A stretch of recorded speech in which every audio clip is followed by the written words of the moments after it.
ये एक आर्गुमेंट दिया जाए, अगर आप इतिहास को बदल नहीं सकते तो आप बार-बार क्यों इस तरह की माँगें करते हैं, आप इस तरह की क्यों चीज़ें उठाते हैं, जिससे कोई फ़र्क नहीं पड़ना है। औरंगज़ेब जो था, जैसा था, वो तो वैसा ही रहेगा इतिहास में।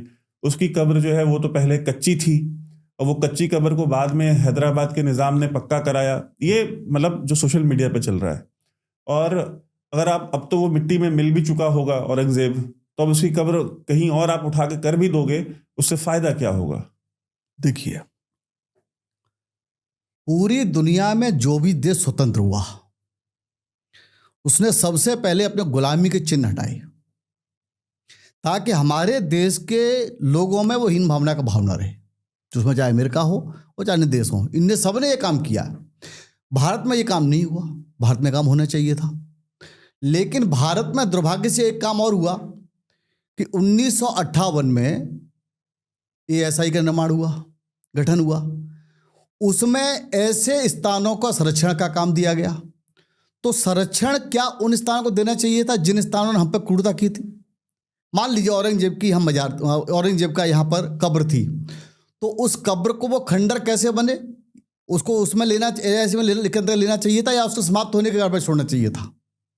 ऐसे और भी जो स्थान होंगे जिन आक्रांताओं ने यहाँ पर बर्बर हमले किए, जो हमारी संस्कृति के नहीं थे, उनके उन स्थानों को खंडर में बदल जाना चाहिए था। उनको उसमें ऐसा के तहत नहीं लेना, संरक्षण के तहत नहीं लेना चाहिए था, या उनको जीर्णोद्धार नहीं कराया जाना चाहिए था। वो गलती 1958 के उस एक्ट में की गई, जिसके कारण ये अभी तक बने रहे। अन्यथा अभी तक 100 साल में ये भी खंडर होकर समाप्त हो जाते, विश्व समाप्त हो जाता। लेकिन उन स्थानों को महत्व दिया गया।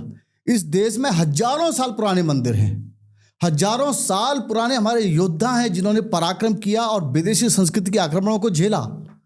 कोई बता सकता है विक्रमादित्य का कौन सा स्थान है? क्या उन्होंने 100 करोड़ हूणों को दौड़ा के नहीं मारा था? क्या कोई बता सकता है? क्या हमारे 12 ज्योतिर्लिंग में से कितने ध्वस्त हुए? क्या द्वारा सरकारों के द्वारा कुछ युद्ध कराया गया? क्या वो उसने नहीं लिया सकते थे? हमारे कितने ही मंदिरों को जो आज भी खंडर पड़े हैं, वो संरक्षण में नहीं लिए गए, लेकिन ये ऐसे आताताई संरक्षण में लिया गया। ये जो गलतियां हुई, इन गलतियों को सुधारने का काम है कि 1958 के एक्ट को में संशोधन किया जाए, और संशोधन करके ऐसे आक्रांताओं के जिनमें संरक्षण लिखे हुए हैं, उन संरक्षणों को, उन स्थानों को समाप्त किया जाए और वो खंडर बनने के लिए छोड़े जाए।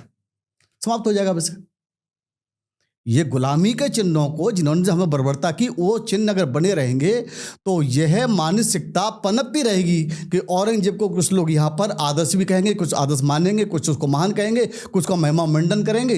यह चीज़ें यहाँ समाप्त होंगी तो आने वाली पीढ़ी इसको भूलेगी। थैंक यू सो मच दोस्तों, आपने अभी तक ये क्लिप देखी। लेकिन अगर आप पूरी वीडियो देखना चाहते हैं तो उसकी डिटेल्स डिस्क्रिप्शन बॉक्स में भी है और पिन कमेंट में भी है, और आपके स्क्रीन पर भी फ्लैश करेगी। बहुत बहुत धन्यवाद।